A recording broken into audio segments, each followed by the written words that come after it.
বাংলাদেশের 54 বছরের ইতিহাসে বাংলাদেশের 53 বছরের ইতিহাসে আজকে একটি নতুন অধ্যায় রচিত হয়েছে। বাংলাদেশের স্বার্থে জাতীয় ঐক্য এবং সংহতি প্রতিষ্ঠার লক্ষ্যে একটি সর্বদলীয় সভা এই অন্তর্বর্তীকালীন সরকার বাংলাদেশের ইতিহাস করেছে। এর আগে কোনো সরকার এটি করতে পারেনি। সেজন্য আমরা প্রথমত তাদেরকে ধন্যবাদ জানিয়েছি। দ্বিতীয়ত, বাংলাদেশের বিরুদ্ধে আমাদের প্রতিবেশী রাষ্ট্র ভারতের মিডিয়ায় যে একটি সংঘবদ্ধ অপপ্রচার এবং প্রোপাগান্ডা আমরা দেখতে পাচ্ছি, এটি মোকাবেলায় বাংলাদেশের জনগণ, বাংলাদেশের গণমাধ্যম এবং বাংলাদেশের ডায়াসপোরা কমিউনিটি যারা বিভিন্ন দেশে ছড়িয়ে আছে এবং আমাদের আন্তর্জাতিক গণমাধ্যম সহ বিভিন্ন খ্যাতনামা প্রতিষ্ঠানে যারা কর্মরত, তাদেরকে নিয়ে সোশ্যাল মিডিয়া, মেইন স্ট্রিম মিডিয়ায় এই অপপ্রচার এবং প্রোপাগান্ডার বিরুদ্ধে একটা সঠিক ক্যাম্পেইন করার জন্য আলোচনা হয়েছে। বাংলাদেশের আপনার উপ হাই কমিশনে আগরতলায় এবং কলকাতায় হামলা সহ পতাকায় আগুন দেওয়া এবং ভারতের বিভিন্ন রাজনৈতিক দলের নেতাদের বাংলাদেশ নিয়ে একের পর এক উস্কানিমূলক বক্তব্য,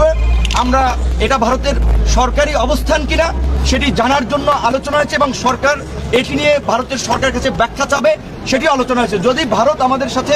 একটা বন্ধুত্বপূর্ণ সম্পর্ক এগিয়ে নিতে চায় সরকারের পক্ষ থেকে এবং বাংলাদেশের রাজনৈতিক দলগুলোর পক্ষ থেকে সেই অ্যাপ্রোচ হবে। যদি ভারত সে ধরনের অ্যাপ্রোচ না দেখায়, তাহলে আবার বাংলাদেশের এই মুহূর্তে যারা মিত্র তাদেরকে সাথে নিয়েই বাংলাদেশ তার কর্মকৌশল ঠিক করবে। বিশেষ করে আজকে এই পরিস্থিতিতে যে জাতীয় এবং সংহতি প্রতিষ্ঠায় আজকের যে সভা, আমরা মনে করি বাংলাদেশের সামনে এ ধরনের আরো নতুন নতুন চ্যালেঞ্জ আসবে। সেই জায়গা থেকে গণ অধিকার পরিষদের পক্ষ থেকে একটি প্রস্তাবনা ছিল যে রাজনৈতিক দল সমূহের অংশীজনদেরকে নিয়ে আগামী 2 বছরের জন্য একটা জাতীয় সরকার করা এবং দেশে স্থিতিশীল পরিস্থিতি সৃষ্টি করায় 6 মাসের জন্য সব ধরনের সভা সমাবেশ নিষিদ্ধ করা। এবং একই সাথে আজকে যেহেতু বাংলাদেশের বিভিন্ন রাজনৈতিক দল সমূহ একত্রিত হয়েছে এবং দেশের স্বার্থে এক এবং অভিন্নভাবে তারা কাজ করবে, তারই প্রতিফলন হিসেবে অল্প সময়ের মধ্যে